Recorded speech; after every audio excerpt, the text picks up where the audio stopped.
Hello दोस्तों, आपका फिर से स्वागत है अपने इस परिवार में।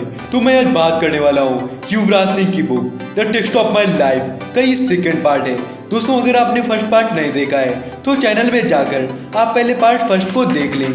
तो चलिए दोस्तों, मैं शुरू करता हूँ। मैं बात कर रहा था कि उनके फ्रेंडों ने मीडिया में कैसे खबर फैला दी थी जिन पर यूवी को पूरा बिलीव था। तो दोस्तों, उनमें से एक इंडियन जर्नलिस्ट था जिसने मेरे ब्लैकबेरी अपडेट्स यूज करके न्यूज़ डिलीवर कर दी थी। दूसरा था जतिन चौधरी। उसने एक न्यूज़ चैनल के पास जाकर मेरे बारे में सब कुछ बता दिया। मेरे कैंसर की न्यूज़ फैलते ही मुझे फैंस के कई सारे कॉल्स आने स्टार्ट हो गए थे जिनमें बच्चों से लेकर फिल्म एक्टर्स तक थे। फिर मैंने सोचा मैं सबको ट्विटर के थ्रू इन्फॉर्म करूंगा। अपनी बीमारी के दिनों में मैं वीडियो गेम्स खेलता था या नेट सर्फिंग करता था। मेरी माँ ग्रोसरीज खरीद कर लाती और मेरे लिए खुद खाना पकाती थी। कीमोथेरेपी लेने के कोई 15 दिनों बाद एक दिन जब मैं उठा तो अपने बेड पर बालों का गुच्छा देखा। मेरे बाल गिरने लगे थे। तुरंत मैंने डिसाइड किया कि मैं गंजा हो जाऊं और मैंने हेड शेव कर लिया। मैंने अपनी एक पिक ली और ट्विटर पर पोस्ट कर दी। मेरे मैनेजर निशांत ने मुझे बताया कि अनिल कुंबले बोस्टन में और मुझे मिलना चाहते हैं। मुझे लगा शायद वो नहीं आ पाएंगे, पर अनिल मुझसे मिलने आया। उसने मुझे यूट्यूब पर अपनी ओल्ड क्रिकेट वीडियोस देखने से मना किया और ये भी कहा कि एक दिन क्रिकेट मेरी लाइफ में वापस लौटकर जरूर आएगा। अनिल ने मुझे हिम्मत बांधते हुए कहा कि इस वक्त मुझे सबसे पहले अपनी रिकवरी पर फोकस करना चाहिए। दोस्तों, थ्रेड साइकिल के टाइम पर डॉक्टर अहॉर्न ने मुझे बोला कि उस दिन कोई कीमोथेरेपी नहीं होगी। मेरे रिजल्ट देखने के बाद उन्होंने बताया कि ट्यूमर चला गया है, बस कुछ बचे कुछ टिश्यू रह गए हैं। डॉक्टर्स अहॉर्न ने ड्रग शेड्यूल चेंज करने का फैसला किया। लास्ट साइकिल अब 5 डेज बाद ही की थी। न्यूज़ सुनकर अचानक मुझे फील हुआ जैसे अब मैं गा सकता हूँ, हंस सकता हूँ और जो चाहे वो कर सकता हूँ। Taking guard again. मेरे ट्रीटमेंट के बाद जो इंसान सबसे पहले मुझे मिलने आया वो था सचिन तेंदुलकर। उसने कसकर मुझे गले लगाया और हौसला दिया। डॉक्टर हॉर्न ने बताया कि मुझे रिकवरी के लिए अभी और 10 दिन हॉस्पिटल में रहना होगा। उस वक्त मेरी हालत ऐसी थी कि मैं ठीक से खड़ा नहीं हो पा रहा था। मेरे मन में बार बार मरने के ख्याल आते थे। जल्दी ही मैं वापस इंडिया लौटा। मैं गुड़गांव में अपने घर पहुंचा। मैंने वहाँ एक आदमी देखा जिसने मुझसे हाथ मिलाया। मैंने उससे बोला, सॉरी मैंने आपको पहचाना नहीं।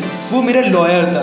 दरअसल कीमोथेरेपी के बाद मुझे शॉर्ट डेड मेमोरी लॉस हो गया था, जो अक्सर कैंसर पेशेंट को होता है। जब मेरी फ्लाइट थी तो जेट एयरवेज के क्रू मेंबर्स ने मेरा काफ़ी ख्याल रखा। सब मुझे देखकर हैरान थे, लेकिन वो प्रोफेशनल वो में बिहेव करते रहे। अपनी ड्यूटी के बीच में ही उन लोगों ने मेरे लिए एक कार्ड बनाया। सबने उस पर साइन किए। इस कार्ड में लिखा था, welcome home Yuvi, get well soon. ऐसी ही एक बार जब मैं मॉल गया तो वहाँ एक इंडियन कैफे के अंदर चला गया।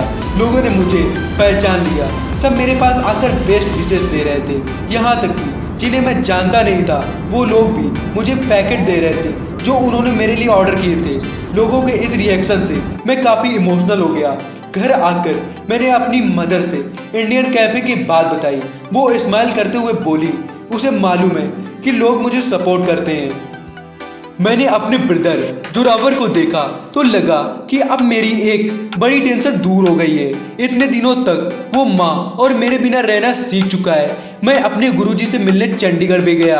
इनफैक्ट मैं जहाँ भी गया सबने मुझे खूब सारा प्यार और ब्लेसिंग दी। दोबारा सीरियस ट्रेनिंग शुरू करने से पहले मैं अपने फ्रेंड्स के साथ 10 दिन की वैकेशन पर चला गया। अब लोग स्पेन घूमने गए थे।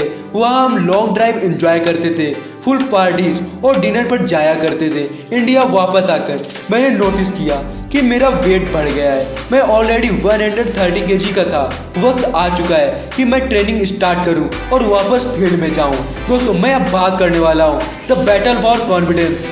एक दिन जब मैं अपने घर की छत पर गया तो वहाँ एक पिकॉक देखकर हैरान रह गया। पिकॉक को लेकर काफ़ी सारी मान्यताएं हैं। जैसे लोग बोलते हैं घर पे मोर आना शुभ है, तो कुछ लोग इसे बेड लक बताते हैं। मैंने अपनी माँ को आवाज़ दिया कि जल्दी आओ, छत पर मोर आया है, लेकिन नीचे उसे मुझे अपनी आवाज़ सुनाई दी, सिलेक्शन सिलेक्शन। मेरी मदर को न्यूज मिली थी वर्ल्ड T20 के लिए इंडियन टीम ने मेरा सिलेक्शन हो गया है। लेकिन उन दिनों मेरी एंड्रेस लेवल कम था और मेरी कार्डियो वेस्कुलर स्टड भी ऑलमोस्ट 0 थी। टीम ट्रेनर्स ने मुझे बताया कि मैं वापस फिट होने में काफ़ी हेल्प की। उन्होंने मुझे कहा कि मैं भूल जाऊं कि मुझे कभी कैंसर हुआ ही था।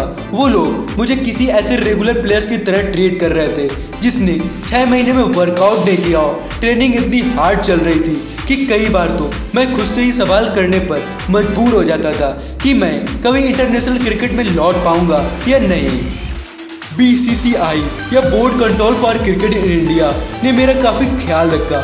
मेरी प्राइवेसी का उन्हें पूरा ध्यान था और वो मेरे सारे एक्सपेंस पे कर रहे थे, मेरी प्रोग्रेस चेक कर रहे थे और फील्ड में उतरने का मुझे हर मौका दिया। ट्रेनिंग के वक्त मुझे यही डर रहता था कि कहीं बॉल मुझे हिट ना कर दे या कहीं चोट न लग जाए। स्टार्टिंग में हमने टेनिस बॉल से प्रैक्टिस की और फिर बाद में क्रिकेट बॉल से T20 में मेरा सिलेक्शन हो गया। ये न्यूज़ एकदम से वायरल हो गई थी। लोगों को जो कमेंट्स आए वो इमोशनल कर देने वाले थे। मेरी 3 महीने की प्रैक्टिस और मेहनत काम आई। हालांकि मुझे अच्छा नहीं लगा कि मेरे सिलेक्शन को मुझ पर एक एहसान की तरह देखा जा रहा था। अपने फर्स्ट मैच के लिए मुझे विशाखापट्टनम जाना था। वहाँ जिसने भी मुझे देखा, मेरे टीममेट से लेकर बस के ड्राइवर और सड़क पर बच्चों ने सबने मुझसे हैंडशेक करने के लिए आए। रवि शास्त्री मेरे साथ एक लाइव इंटरव्यू करना चाहते थे। मैंने वहाँ पर बैनर्स लगे देखे जिनमें लिखा था goodbye cancer, welcome sixer. जब मैं स्टेडियम में पहुंचा तो क्राउड ने खड़े होकर मेरे लिए चीयर किया और तालियां बजाई। दोस्तों, उस दिन काफ़ी बारिश हो रही थी जिससे फील्ड में पानी भर गया था। हमें मैच पोस्टपोन करना पड़ा। मैं काफ़ी निराश हुआ तो मेरी फैमिली और फ्रेंड्स मुझे हौसला देने पहुंच गए थे ताकि मैं अच्छे से खेल सकूं। इसके लिए एक रात पहले ही मैंने डॉक्टर एहॉर्न को मिलकर लिखकर कहा कि मेरी जान बचाने के लिए आपका बहुत बहुत थैंक यू। जब मैच शेड्यूल होकर 4 दिन बाद होना था, हमने न्यूजीलैंड के खिलाफ टॉस जीता और पहले फील्डिंग करने का फैसला किया। टीम में ब्रेडन मैकलुमके होने से न्यूजीलैंड का स्कोर काफ़ी बढ़िया था। ये मैच हम 1 रन से हारे थे, लेकिन मैंने 14 के लिए 2 ओवर्स तक बॉलिंग की और 24 बॉल्स में 32 रन बनाए, जिसमें चौके और छक्के थे। पाकिस्तान के खिलाफ हम 1 रन से जीते थे, लेकिन टूर्नामेंट में हम नॉक आउट हो गए। इस मैच में मैं प्लेयर ऑफ द मैच था। कैंसर के बाद मेरी लाइफ में काफ़ी कुछ बदल गया था। इससे पहले मेरा सारा फोकस गेम पर होता। मैंने कभी अपनी हेल्थ की सीरियसली लिया ही नहीं था। मैंने सोच लिया था कि मैं एक कैंसर चैरिटी स्टार्ट करूंगा और मैंने एक फाउंडेशन स्टार्ट करूंगा जिसका नाम UV कैन है। क्रिकेट से रिटायर लेने के बाद मैं UV कैन के लिए फुल टाइम काम करना चाहता हूं। दोस्तों, अपने इस चैरिटेबल ट्रस्ट के जरिए मैं कैंसर पेशेंट की हेल्प के लिए फंड रेज करूंगा और इस बीमारी के प्रति लोगों को अवेयरनेस क्रिएट करूंगा। लाइफ में मैंने जो कुछ अचीव किया है, मेरे फ्रेंड्स, फैमिली और क्रिकेट, उसके लिए मैं शुक्रगुजार हूँ। अगर मैं फिर कभी फेल हुआ तो मुझे मालूम है कि मैं एक ट्रू फाइटर की तरह फिर से खड़ा होकर पूरी ताकत से फाइट कर सकता हूँ।